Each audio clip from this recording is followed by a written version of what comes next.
AkronHipHop.com, the ReporterNewspaperOnline.com. I'm in the building, and guess what? This is the Mecca Media Morning Show. We do this thing every Monday through Friday, sometime on your timeline. I ain't gonna give you a time, but when you wake up, you'll see it. Today, we got something special, something a little different, but something that I'm into. We're gonna go into the world of comic booking. See, I gave it a name. Tell everybody your name who don't know. Ted Sikora. I am the president of Hero Tomorrow Comics, and I'm also a writer, creator of our characters. Now, this is what's so dope about this guy now. I need for you guys to understand that a comic book artist, when we think about a comic book artist or a comic book, or the art of comic booking, see, I made that up. We think you just got to be the artist. This guy doesn't draw anything in his comic books. He is the writer, the mind behind the folklore, the tale, the fantasy, the dream, and the scheme. Tell somebody how you got into that, bro. Well, it started back when I was doing independent film, and we made a dark comedy about a guy who was an aspiring comic book creator. And he couldn't get his idea published, but his girlfriend made him a costume of his own character for Halloween. Okay. And then he starts running around in the costume trying to fight crime. So the movie debuted at the big Comic-Con International in San Diego, played film festivals all over the world. Mm-hmm. And one of the things people kept saying is, you know, his idea is really unlike anything in comics. You ought to think about doing a comic book version. So we didn't want to do an adaptation of the movie, but we thought, what if this guy could have just published his book instead of becoming his character? Come on, man. And then that became Apama here. That's Apama it was our first comic. So far we have 12 issues of it. It's about a Hungarian ice cream truck driver on the west side of Cleveland. Come on now. Who unlocks the spirit force of the most savage beast mankind has never known. And it was within Apama that we introduced all the other characters that have grown our crazy universe. Hey man, speaking about your crazy universe, I think it's crazy dope. There's a lot of black people in this thing, man. Yeah. One of the main people. First off, let's go. Why is it important to you to have like black comic book characters, like especially the lady, the tap dance killer? Well, I'm married to a black woman. What? We have a daughter, and I wanted, you know, it became obvious to me as our daughter was getting older, especially, that there just really weren't a lot of characters that I thought she could see herself in. You better say it. And I thought, you know, I wrote a musical years ago, and it had all these villains in it. It was called Nothing Like Vaudeville. Mm-hmm. And there was tap dance killer was one, Sir Terror, this other guy, Fletcher, the man with the creepy smile. Right. So anyway, I brought them all to life in Apama. Images of tap dance killer were immediately being liked and shared by the thousands. People who didn't even know who she was. And I decided to give her her own title, and that became our bestseller at the time. And I saw you at this year's Comic-Con. Yeah, ran right up into you and everything to get some art pieces and stuff like that. And I noticed the art. I'm about to show the cover right now. You see that? This is what he was talking about that people were sharing and everything. And when I saw that, I said, man, dang, this is standing out. Now we're at a Comic-Con with 1 million people there, and your stuff talked to me. It actually gave me the radar and brought me right through it, man. So I think it's dope, man. So listen, you started off doing not just comic books, but comic book stories and stuff. You was doing movies. Talk about that. Well, yeah, I mean, all through high school, I wanted to be a comic book artist. And everybody said, well, you know, comic book artists don't make any money, so you better go into something else. I went into, my degree's from the University of Akron. Okay. I started out in accounting, which really I didn't like. But then I sort of switched that into like this media advertising degree. Okay. Met somebody at Akron, Milo Miller. We were both into indie films, and we wrote this story together about the Hero Tomorrow movie. That was the title of the film we made. And, after that, after we made that film, after it, played the festivals, I started shooting and editing for a living. So I still do that as well. Okay. So dang, man. So this little here, our little setup, is that all right for you? Or? Yeah, this is killer, man. All right, man. That's dope. So listen, let's get back to the comic book, your universe specifically, right? What are you calling this thing, man? Well, it's Hero Tomorrow Comics. Some people call it the Apama-verse because Apama's where it all started. But we go Earth 216 because it all takes place in Cleveland. Oh, right. Earth 216. I like that. I grew up in Cleveland, and I live in Akron now. But so far, it's all Northeast Ohio based. That's dope. Hey, man, check this out. But when we talk about universes and stuff like that, a lot of the Marvel universe itself, the DC cinematic universe and everything, extended cinematic universe, all started from comic books. You know where I'm going with this, Oh, yeah, brother. yeah. I mean, you guys may be picked up pretty soon. Hey, yeah. That'll be dope, man. That'll be a Your mouth to guarantee. God's ears. Yeah, so we actually did get an option offer earlier in the year. Okay. It wasn't one that I thought we should take, but it got the, let me say this. I was at San Diego Comic-Con recently. I was at New York Comic-Con. Wow. And I've had over a dozen people recently ask me about different kinds of rights.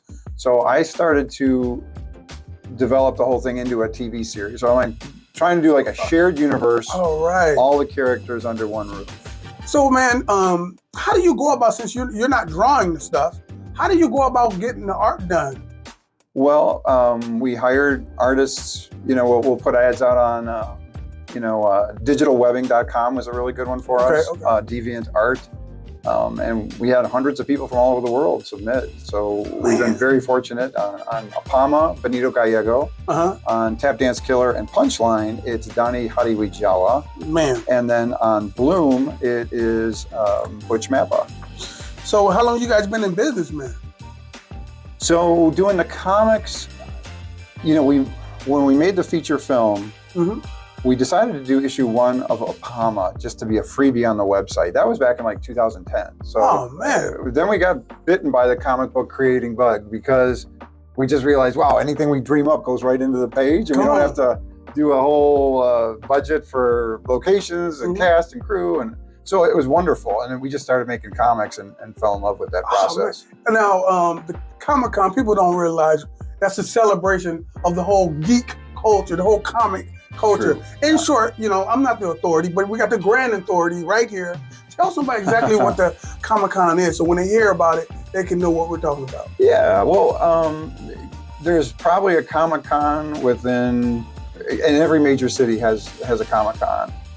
But then there's smaller ones that happen, and basically what it is, you'll have a lot of dealers, comic book shops will come there with their big collections. If you're looking for back issues, there'll be people cosplaying their favorite characters. There'll be, creators like myself that are, they have booths where they're selling their own work, signing their own work. Industry legends will be there and like the guests. So people will come up to these guys with like a stack of 50 comics just to get them all signed. Right. And there's toys and it's like a heaven, man. If you into this thing, if you're into it, it's like a heaven thing. Hey, tell somebody when it comes to San Diego, I understand that's like the Super Bowl of Comic-Cons. Yeah. And you were there. Right. You spent $1,000 a night to sleep. I'm assuming it cost that much. Yeah, it was, I wrapped a family vacation into it. So that was smart. It was a little complicated in terms of like expensing the whole thing. But yeah, it was expensive. I definitely covered my con expenses with what I sold. Oh, okay. That's good. Not necessarily the entire family vacation part of it. But you was able to break even or profit a little bit. Yeah, I mean, most shows I do come out way ahead, but that one, not so much. Hey man, what people need to know, man, if you're really serious about your art, your talent, your music, or whatever the hell you're doing, sometimes it's best to take it where it's going to be seen. Okay, the days of going to New York to do to shop your music is still in effect. The days for you to go to Nashville to shop your music is still in effect.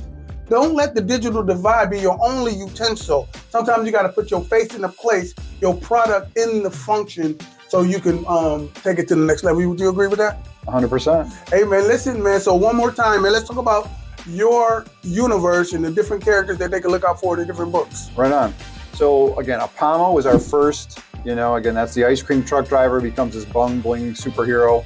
What people dig about Apama is it reminds you of classic Marvel, but you're not trying to catch up with 70 years of history. Come on now. You're following an ice cream truck driver by day. So this is not your brilliant Peter Parker type, although he is kind of like our Spider-Man in our world. Okay. Animal themed. So it was in those pages we introduced Nikki St. Clair, mega talented actor who gets cast in a Harbor Show musical as the tap dance killer. Come on now. Supernatural occurrence locks her permanently in the role, and she starts wiping out the mafia. She's fine too. She's fine too. I always say her book is kind of like if the Punisher met the Rocky Horror Picture Show, starring Lupita Nyong'o. Yeah, give it to her. She's fine. Within the pages of Tap Dance Killer, we introduced a heavyweight boxer. Punchline. Yes. Becomes a super-powered murderous clown named Punchline. And he's got his own series now. We only have issue 1 so far. But we're doing a big throwdown in issue 2 between Apama and Punchline. So I've been building to that for quite a long time. Hey, man, we want you to stay connected with AkronHipHop.com upon the release of especially the new Punchline. Yeah. So we can let everybody know to go to pick it up. Speaking about picking it up, where can they get it if they're at home? HeroTomorrow.com. That's our website, and we've got everything there. The one other book we have 4 titles. Bloom is the origin of our hippie, trippy, psychedelic Regina character, and she made her debut as a villain in Apama 5, but Bloom is a 4-issue series that tells her whole origin story. So we got the Tap Dance Killer in almost like a canon right now. You can get one book with one book with all 5 issues loaded with extras. Yeah, that's dope, man. I got that too. I got that too. Yep. Hey man, if somebody want to get in touch with you personally, how can they do that? Well, definitely HeroTomorrow.com. The contact goes right to me. But on Twitter, Instagram, Facebook, Ted Sikora, TED, Hey, listen, man, for Ted Sikora and the Tap Dance Killer and Punchline, I am Brother Hiram My King for the Reporter newspaper and AkronHipHop.com. Y'all better film me before they kill me, y'all. Peace.